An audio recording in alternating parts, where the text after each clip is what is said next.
The primary thing we got to learn from Jesus is humility and gentleness. And then to follow in his footsteps in the way he lived in purity, in concern for others. And then he said he came to build a church. But the church must consist of people who are disciples, who accept the headship of Christ and are willing to work with one another. And one big area of discipleship is freedom from attachment to money and earthly possessions. All right.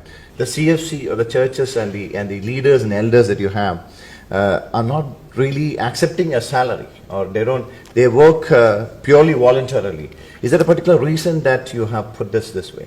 Yeah, this has been a very important part of our testimony as churches because of one verse in Luke 16 verse 13. Jesus said, you cannot serve God and money. You have to choose which is going to be your master. And I feel that most Christian leaders have not made that decision to decide, I'm only going to serve God. Because he further went on to say, if you hold on to one, you will despise the other. That means if you hold on to God, you'll despise money. You'll use it, but you'll despise it. It's got no value for you. And you will hate the one and love the other.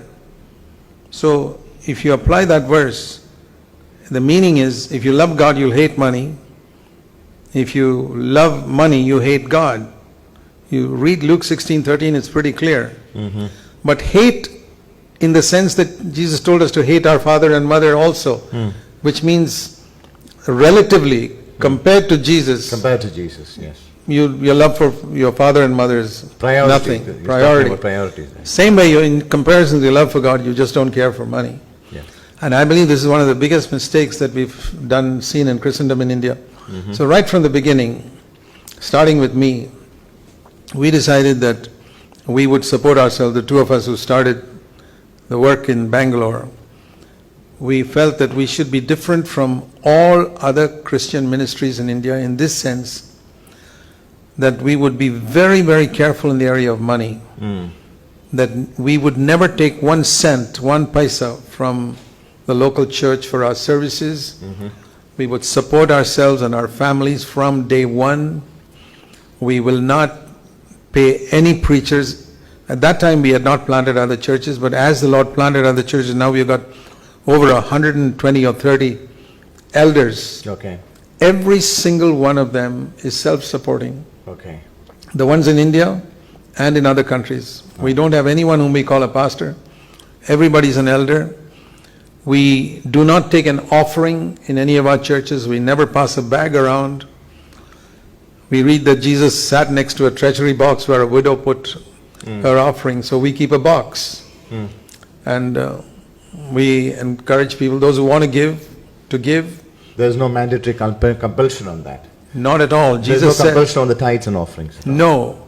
We believe tithe is an Old Testament, Old Covenant law. The New Covenant is not how much you give, but how you give. Cheerfully. The cheerful giver is being appreciated. So, and secret. Jesus said if you give, you must give secretly. People must not know. And we felt the only way you can get people to give secretly and cheerfully is keep a box somewhere on the side where people in the church building, where whenever people want, they could put. And in all these 40 years, I've never discovered who puts the money. And but the other thing, God never gave you a scenario of a lack either. For land. God never gave you a scenario where you lacked something. We have never lacked. We have built a lot of buildings. We have conferences every year, 10 or 12 conferences every year. Where food is offered freely, accommodation is offered freely. Wonderful.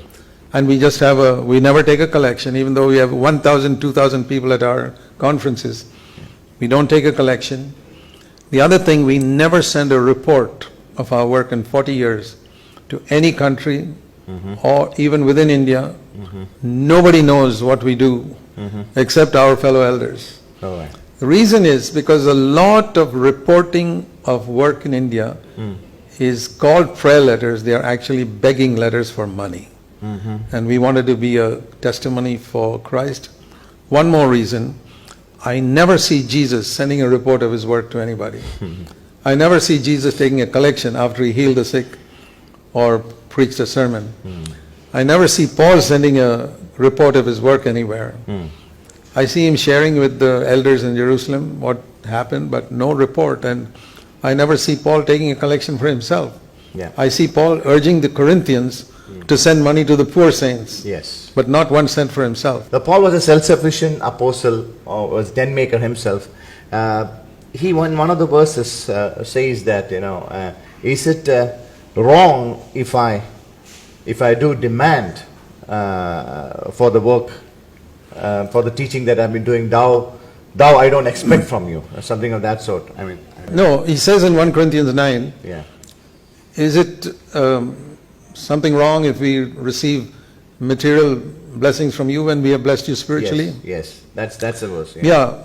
Can't someone who's looking after goats take the milk of the goats? Or, yes, something. Yeah, exactly. And, that's the verse you're talking about. And Jesus said the laborer is worthy of his hire. All that is correct, but he goes on to say, but I will not take advantage of that provision because I want to make the gospel free to all of you. All right. He tells the Ephesians in Acts 20, I've been with you 3 years, I never took 1 cent from you. He tells the Thessalonians in 2 Thessalonians 3, I even paid for the food I ate in your midst. I never took any, so that I could be an example to other people that we should work and support ourselves, and one who does not work should not eat. And he tells the Corinthians that I will not be a burden to you. I never took any money from you. But he didn't live by that as a law. The Philippians sent him money, we read in Philippians 4. Yes. And he says that in 2 Corinthians 8 also. But he says they were the only ones who supported him. And there must have been some reason why he felt free to receive from one church.